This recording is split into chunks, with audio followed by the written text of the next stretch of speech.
No episódio sobre a divisão da Terra, eu te mostrei como Anu repartiu o mundo. Enlil ficou com a Mesopotâmia, Marduk com o Egito, Ninurta com as montanhas do norte. Cada Anunnaki recebeu seu território, sua responsabilidade, seu pedaço do planeta. Mas Enki fez algo diferente. Ele recebeu a África, o Abizu, as minas de ouro, os laboratórios. Mas havia uma região que ele não colocou no mapa oficial. Uma região que ele não dividiu com ninguém. Nem com seus filhos, nem com seus aliados, nem mesmo com Anu. A Amazônia. A maior floresta do planeta. O lugar mais inacessível da Terra. 6 milhões de quilômetros quadrados de selva impenetrável. Por que Enki guardou esse território para si? O que ele escondeu ali que era importante demais para compartilhar? E por que, até hoje, satélites detectam estruturas sob a copa das árvores que não deveriam existir? Fica comigo, porque hoje você vai descobrir o último cofre de Enki e vai entender por que a Amazônia é a peça final do nosso quebra-cabeça. Vamos recapitular o mapa que construímos até agora. No episódio da divisão da Terra, vimos Anu repartir o mundo entre os Anunnaki, cada um com seu território. Depois, no mapa oculto dos polos, descobrimos as bases que Anu guardou sob controle direto de Nibiru, o centro de comando da rede planetária. E com Melquisedeque, conhecemos o guardião que ficou para trás, o elo entre a Era dos Deuses e a Era dos Homens, o administrador do servidor de Salem. Agora falta uma peça. Se Anu controlava os polos, se Melquisedeque guardava o conhecimento no Velho Mundo, quem protegia o conhecimento no Novo Mundo? Quem era o guardião das Américas? A resposta está na selva, no coração verde do planeta, no território secreto de Enki. Então, já se inscreve no canal e ativa o sino, porque esse episódio vai revelar o que está escondido sob a maior floresta do mundo. Para entender a Amazônia, você precisa entender Enki. Enki era o cientista, o criador, o rebelde. Enquanto Enlil queria controlar a humanidade, Enki queria elevar a humanidade. Ele nos criou, nos deu inteligência, nos ensinou. E ele sabia de algo que Enlil não queria admitir. Um dia, os Anunnaki partiriam. Voltariam para Nibiru ou se retirariam da vida pública. E quando isso acontecesse, o que seria da humanidade? Todo o conhecimento, toda a tecnologia, toda a sabedoria estaria perdida? Enki não aceitava isso, então ele criou um plano de contingência. Ele espalhou conhecimento pelo mundo através de emissários, como Quetzalcoatl nas Américas, Thoth no Egito e os Nagas na Índia. Ele estabeleceu ordens secretas, como a de Melquisedeque, para preservar essa sabedoria. Mas o conhecimento mais perigoso, o conhecimento que poderia mudar tudo, esse ele não confiou a ninguém. Esse ele escondeu pessoalmente. E onde você esconde algo que nunca pode ser encontrado por acidente? No lugar mais inacessível do planeta, a Amazônia. Pensa nas características. Uma floresta densa, impossível de ver do céu, impossível de atravessar sem conhecimento local. Um clima hostil, com calor, umidade, doenças. Qualquer invasor desistiria. Rios labirínticos, com milhares de afluentes que parecem iguais, fáceis de se perder, impossíveis de mapear completamente. Um isolamento total, do outro lado do oceano, longe de Enlil, longe de Marduk, longe de qualquer rival. A Amazônia não era apenas um território, era um cofre, o cofre mais seguro que Enki poderia construir. Agora vamos ao que está sendo descoberto, e aqui a realidade é mais estranha que qualquer teoria. Nos últimos anos, cientistas começaram a usar uma tecnologia chamada LIDAR na Amazônia. LIDAR é um tipo de laser que penetra a copa das árvores e mapeia o solo embaixo. O que eles encontraram? Cidades, não aldeias, cidades inteiras. Em 2022, descobriram uma rede urbana no Equador com mais de 2.500 anos. Estradas conectando comunidades, praças centrais, estruturas monumentais. Em 2024, encontraram no Brasil estruturas geométricas perfeitas, círculos, quadrados, hexágonos, todos alinhados com precisão astronômica. A arqueologia tradicional diz: são construções indígenas. E são. Mas a pergunta é: quem ensinou?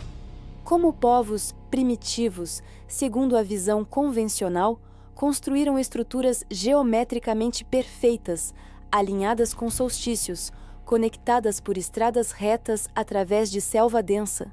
A resposta tradicional é: eles eram mais avançados do que pensávamos. A resposta que faz mais sentido é: alguém os ensinou. Vamos para o Brasil, para o estado do Acre. Lá existem mais de 450 geoglifos. São estruturas gigantes escavadas na terra, visíveis apenas do alto. Círculos perfeitos de 300 metros de diâmetro, quadrados com precisão milimétrica. Formas que só fazem sentido quando são vistas do céu. Por que um povo sem aviões construiria algo para ser visto de cima? A menos que eles esperassem visitantes que vinham do céu. Isso nos leva à lenda da Cidade Z e ao explorador Percy Fawcett.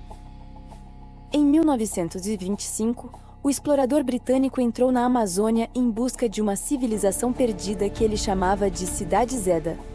Fawcett não estava apenas sonhando. Ele tinha acesso a mapas antigos, documentos portugueses do século XVIII e relatos sobre uma cidade com ruas de pedra e edifícios que brilhavam. Ele nunca mais voltou. Desapareceu na selva, mas os documentos que ele estudou existem. São relatos de bandeirantes que encontraram ruínas, cidades abandonadas, estruturas que não combinavam com nada que eles conheciam. O que Fawcett encontrou?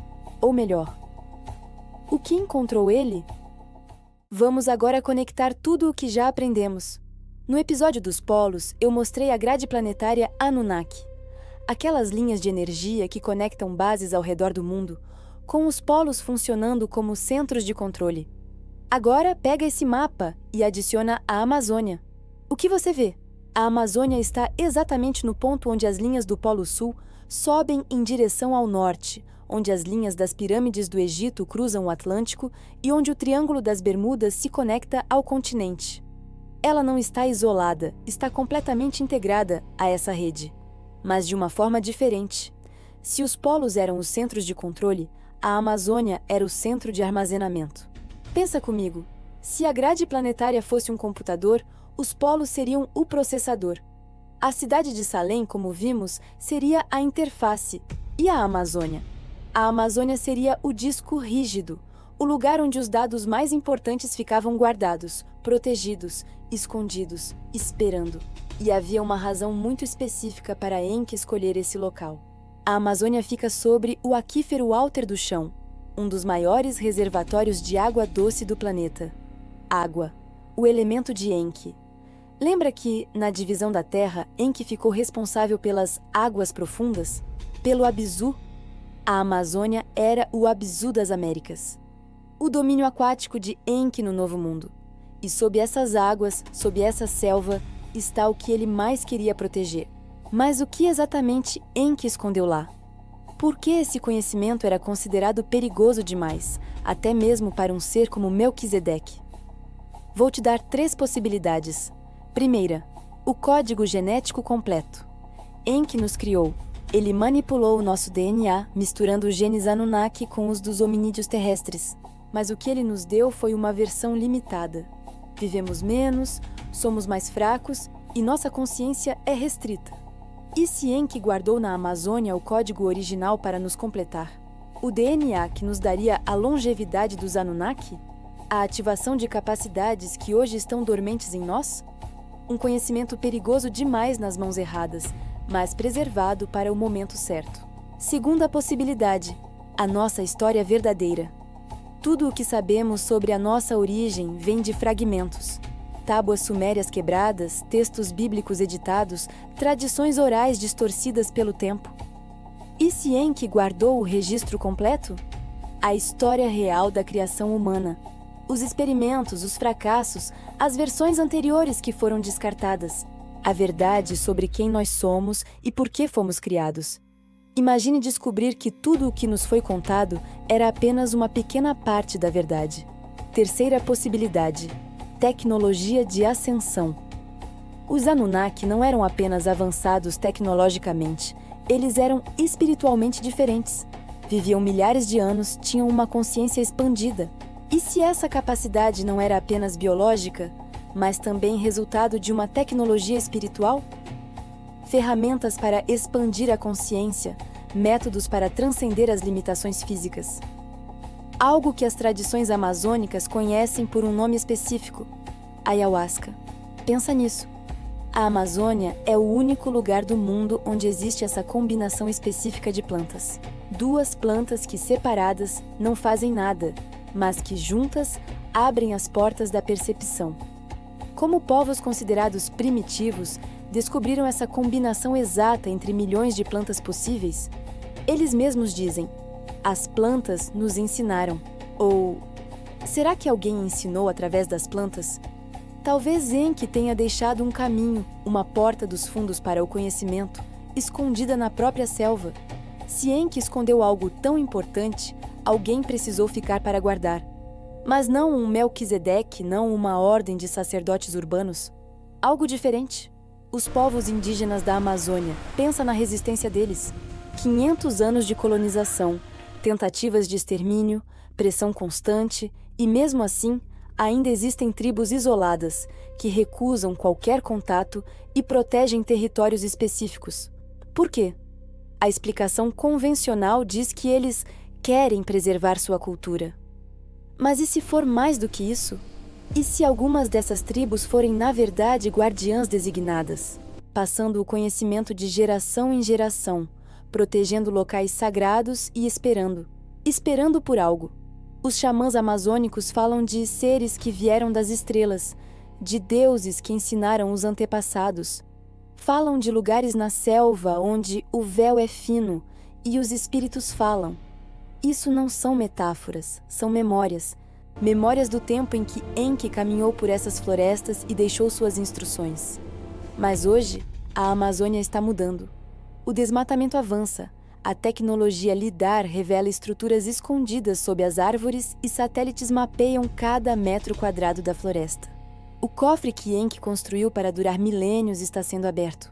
E não por arqueólogos buscando conhecimento, mas por madeireiros buscando lucro, por mineradoras buscando ouro, pela mesma ganância que os Anunnaki conheciam tão bem. E aqui está a pergunta que fica: o que acontece quando o cofre se abre antes da hora? Quando esse conhecimento é encontrado por quem não está pronto para recebê-lo? Será que Enki planejou isso? Ou estamos cometendo um erro terrível que ele tentou evitar? A divisão da Terra nos mostrou como o mundo foi repartido. Os polos nos mostraram o centro de controle. Melquisedeque nos mostrou o guardião do velho mundo. E agora, a Amazônia. O último cofre, o conhecimento final. O segredo de Enki. Todas as peças estão no lugar. O mapa está completo. E no próximo episódio vamos finalmente juntar tudo. Enki, a revelação. Quem ele realmente era, o que ele realmente queria e por que tudo o que ele fez foi por nós. Se essa série está mudando a forma como você vê o mundo, se as peças estão se encaixando de formas que você nunca imaginou, deixa o seu like, se inscreve e ativa o sino. E me conta nos comentários, o que você acha que está escondido na Amazônia? Conhecimento genético? A história verdadeira? Ou tecnologia espiritual? Eu leio todos os comentários e respondo. Nos vemos no próximo episódio, a conclusão da jornada. Enki, a revelação.